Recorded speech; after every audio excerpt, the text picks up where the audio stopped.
Hello everyone, welcome to back my channel. I hope everyone is having a wonderful day. Before starting the video, please go ahead and hit the subscribe button and give this video a thumbs up.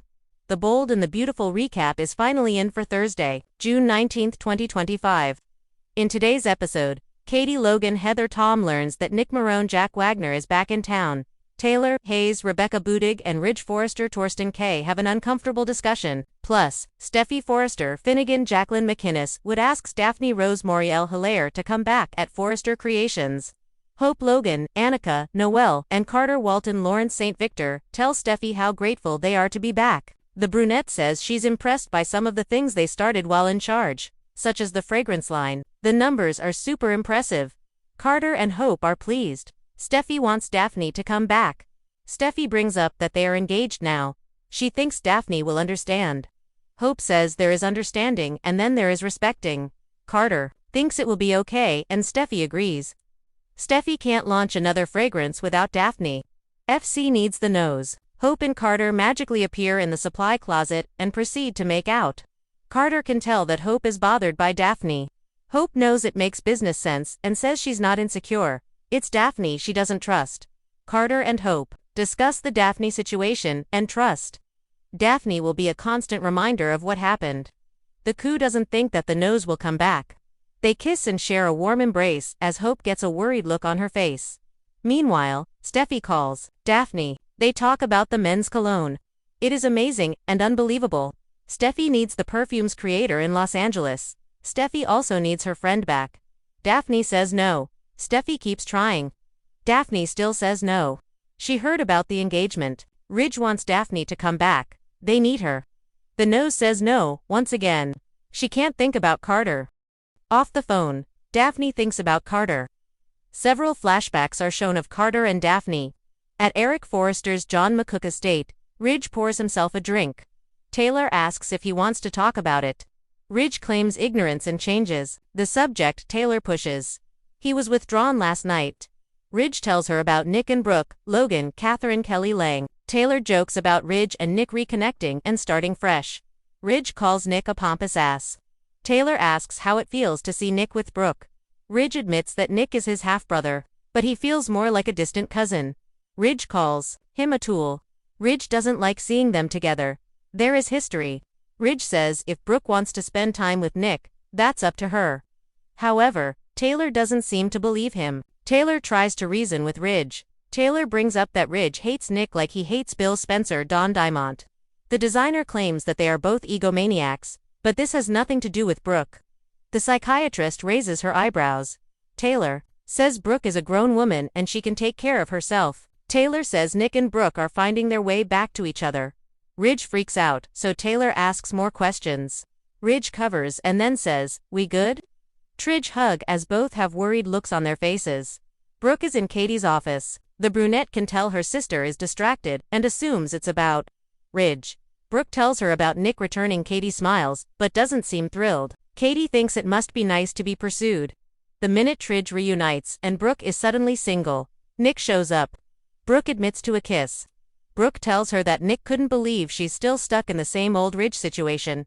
Brooke doesn't want to be with another man? She just wants Ridge to treat her better. The blonde tells Katie that Ridge saw Nick. Ridge walked in on them. Katie asks if he was jealous and Brooke gives a telling smile. Brooke says they were cordial enough, but Ridge demanded she stay away from Nick. Katie brings up the double standard. He's jealous, Katie says. The sun filtered softly through the Forrester Creations office windows as a new day began, but the atmosphere inside was anything but calm. On Thursday, June 19th, The Bold and the Beautiful delivered an explosive episode packed with unexpected revelations, romantic whiplash, and a decision that could change everything for the Forresters, Logans, and even the mysterious newcomers. Katie stumbled onto something shocking. Ridge was forced to confront his heart in a surprise twist involving Taylor, and Daphne made a life-changing choice that stunned the room. Katie's shocking discovery secrets in the shadows. Katie Logan walked into Bill Spencer's office on a mission. What started as a routine drop-off of Will's summer camp itinerary became a discovery that would shake her trust to the core.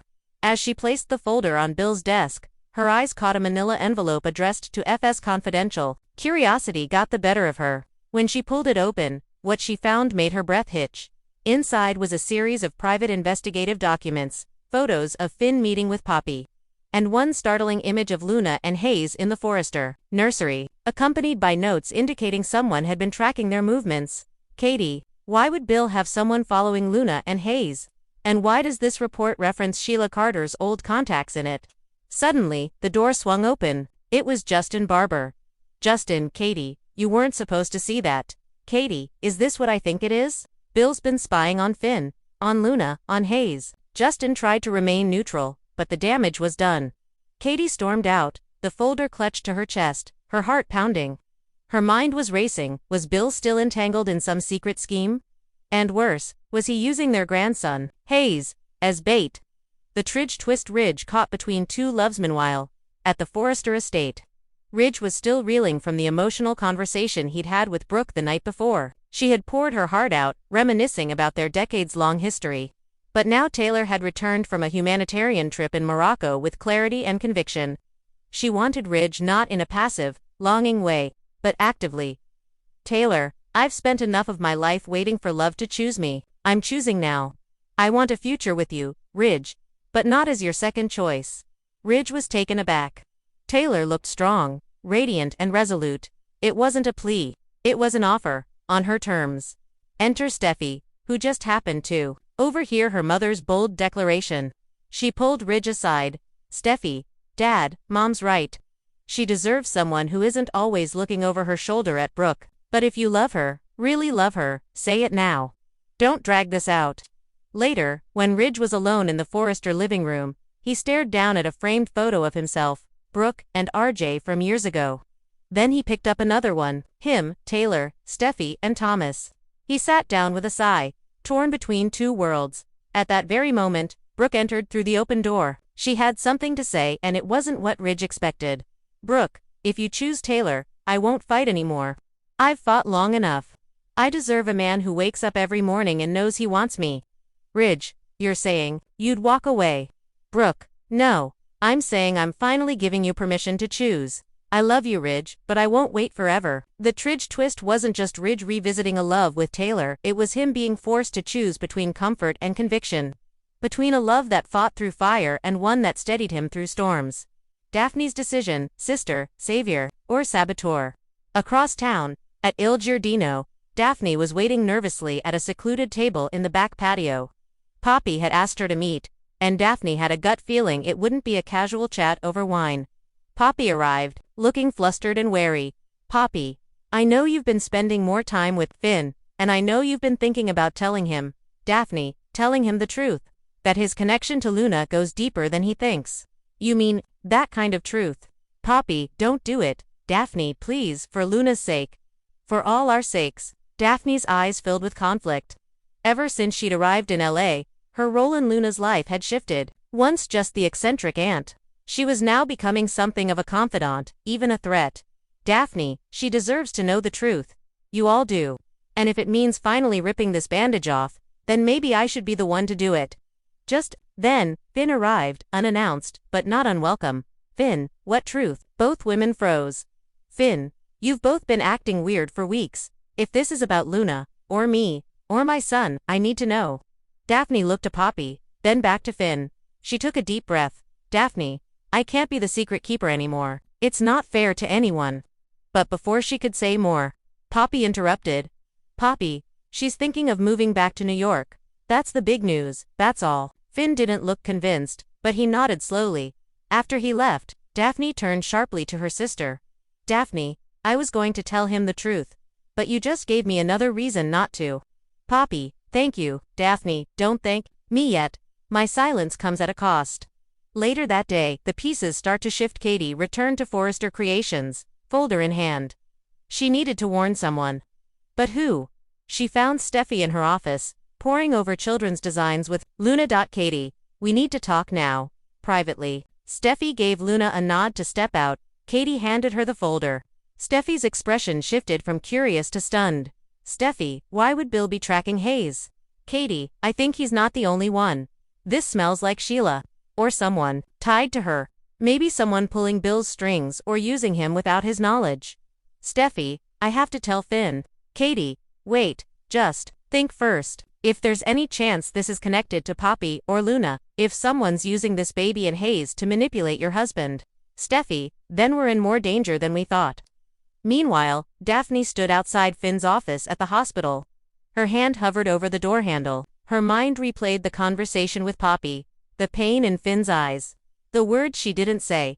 She turned and walked away. Outraged, a surprise ending back at the Forrester mansion. The sun was setting. Ridge stood in front of the fireplace, staring into the flames. Taylor entered. Taylor, so have you decided? Ridge turned. His expression was unreadable. Ridge, I have. Taylor, and Ridge, I want a future that's peaceful, that's honest, one where I don't have to keep choosing, because I know I already have. Taylor stepped closer. Taylor, and you've chosen me. Ridge, I've chosen myself. I need time. But if I follow my heart, it keeps pulling me back to you. Single tear slipped down Taylor's cheek, not of sadness, but of relief. Maybe for the first time, Ridge wasn't choosing out of guilt or obligation. He was choosing with clarity. Final scene, trouble brewing at Il Giardino. A mysterious man approached the bartender, slipping him a wad of cash. Man, Sheila Carter used to meet someone here every Thursday. I want to know who that someone was. Bartender, that information's expensive. Man, good, so am I. The camera lingered on the man's face as he looked at a blurry photo of Sheila and a child. A child who looked eerily like Hayes. The screen faded to black dot. Thanks for watching this video and please subscribe our Bold and Beautiful Update YouTube channel for more update news.